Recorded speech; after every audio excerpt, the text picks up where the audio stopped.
घुंघराले बाल। राइना बचपन से ही खूब सुंदर थी। उसके लंबे लंबे घुंघराले बाल से हमेशा उसका चेहरा ढका रहता। अरे भूतनी बनकर घूमती रहती है, चल तेरे बाल कटवा दूं। अच्छा, क्यों भला? स्कूल में तो सारा वक्त बांधकर घूमना पड़ता था। अब तो मैं कॉलेज जाऊंगी और बाल खोलकर घूमूंगी। हाँ। अरे ये बाल देख रही है, ऐसे लगता है जैसे मधुमक्खी का छत्ता। खैर, घने घने घुंघराले बालों से राइना सुंदर तो लगती, लेकिन उसे संभालना उसके लिए बड़ा काम था।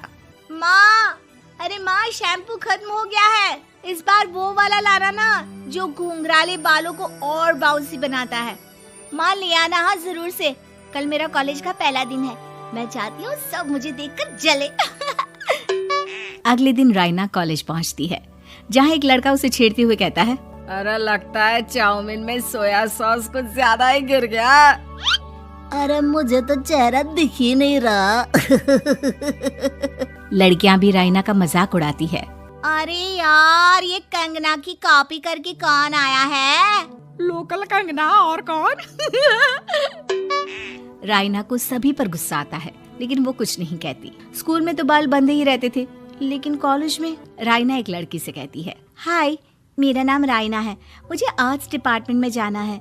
कहाँ से है रास्ता? अपने बाल हटाकर देखो, सामने ही बोर्ड लगा है। राइना को कॉलेज में भी दोस्त बनाने में दिक्कत आ रही थी। वो रोते रोते घर आ जाती है। माँ, मैं क्या करूं? आज तो सारा दिन लोगों ने न जाने क्या क्या बोलकर मेरा मजाक ही बना कर रख दिया। माँ प्लीज कुछ करो ना मेरे बालों का। मैंने तो पहले ही कहा था कटा दे, पर तू।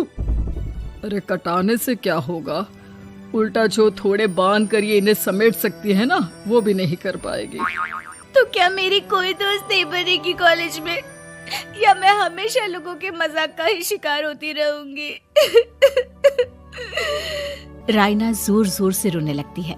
तभी उसका छोटा भाई आ जाता है और राइना के बालों के बीच एक पेंसिल छुपा देता है। तभी उसका दोस्त भी पीछे से आ जाता है। अरे ढूंढो ढूंढो, कहाँ है पेंसिल? मैं नहीं बताऊंगा।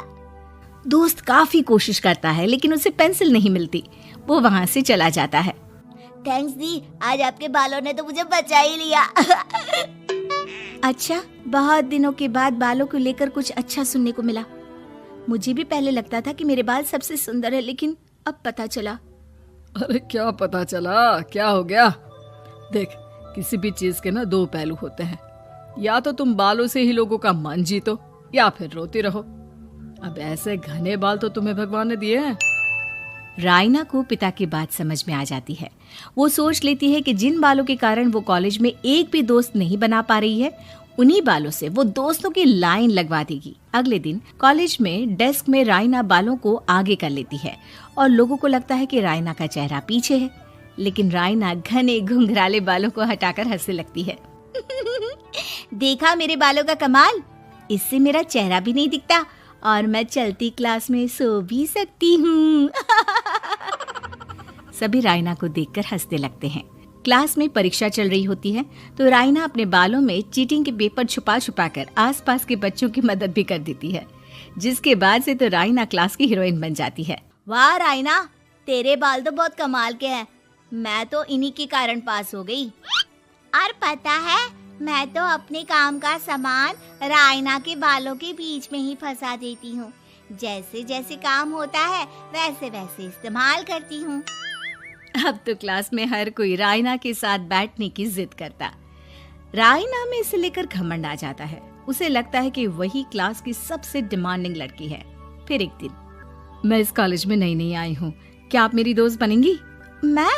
ओह सॉरी, मैं इस क्लास की सबसे डिमांडिंग लड़की हूँ। हर कोई मेरे साथ ही रहना चाहता है। एक काम करो ना, वो पीछे की सीट दिख रही है, जाओ जाकर वहीं बैठ जाओ। लड़की को राइना की बात बहुत बुरी लगती है, लेकिन वो करती भी तो क्या, जाकर चुपचाप पीछे की सीट पर बैठ जाती है। तो आज का लेसन सबने याद किया है ना बराबर से?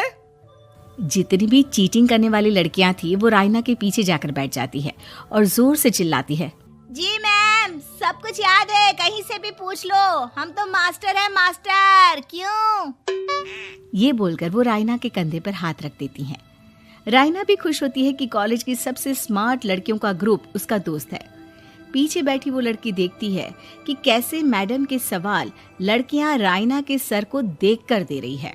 शाबाश, मुझे खुशी है कि तुम लोग इतनी अच्छी पढ़ाई करने लगी हो। मैं प्रिंसिपल से कहकर तुम लोगों की स्कॉलरशिप की बात करूंगी, जिससे तुम लोगों के माता पिता का पैसा जो फीस में लग रहा है वो बच जाए। सभी लड़कियां खुश हो जाती हैं। टीचर के जाने के बाद एक लड़की कहती है, गर्ल्स, अब हम लोग ना सिर्फ सबसे स्मार्ट बल्कि सबसे इंटेलिजेंट भी हो गए हैं। इसी बात पर आने वाले संडे को मेरे घर पर पार्टी, सबको आना है, ओके? सभी लड़कियां पार्टी के लिए एक्साइटेड हो जाती हैं। रायना भी। माँ, मेरे कॉलेज की सबसे स्मार्ट लड़की ने पार्टी रखी है संडे को। मैं भी वहाँ सबसे अच्छी दिखना चाहती हूँ, लेकिन ये बाल। घुंघराले बालों का तो कर भी क्या सकती है। तभी उन लोगों की नजर पार्लर के एक इश्तिहार पर पड़ती है जो 3000 रुपए में बाल स्ट्रेट कर रहा था। माँ, मुझे पैसे देना, मैं बाल सीधे करवा कर आती हूँ। संडे को पार्टी में सबसे अच्छी लगूंगी। बस फिर क्या था, अपने घुंघराले बालों को रायना पार्लर जाकर स्ट्रेट यानी कि सीधा करवा लेती है। और फिर पार्टी वाले दिन, हाय गर्ल्स, कैसी लग रही हूँ मैं? ओह नो, शिट, ये क्या करवा लिया बालों का हाल? और जिसके घर पार्टी थी वो लड़की, अरे ये क्या करवा लिया? तुम्हें मालूम नहीं है, जिस बालों में चीटिंग रखकर हम लोग टीचर के अगर इम्प्रेशन जमाते थे, उन बालों को तुमने। अरे हमें तो स्कॉलरशिप भी मिलने वाला था, अब तुमने बाल सीधे करवा लिए।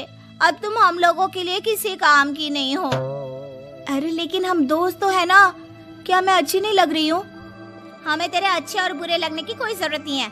हम लोगों को तेरे बालों से फायदा था, अब वो नहीं है, तो हम तेरे दोस्त भी नहीं है। जा जाकर बाल वापस घुंघराले करके आ, तभी तो हम लोगों की दोस्त बन सकती है।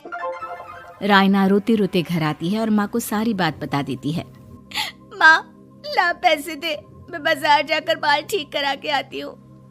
लेकिन माँ, मुझे ये बाल बहुत अच्छे लग रहे हैं, काश ये बाल मैं पहले ही सीधे करवा लेती। देख बेटा, पैसे तो मैं तुझे दे दूं, लेकिन वैसे बाल करके तू फिर ऐसे दोस्त बनाएगी जो तेरे साथ मतलब के लिए जुड़े हैं। लेकिन इन बालों में तू ऐसे दोस्त बनाएगी जो तेरे साथ जीवन भर का साथ निभाएंगे। रायना को माँ की बात समझ में आ जाती है। Thank you.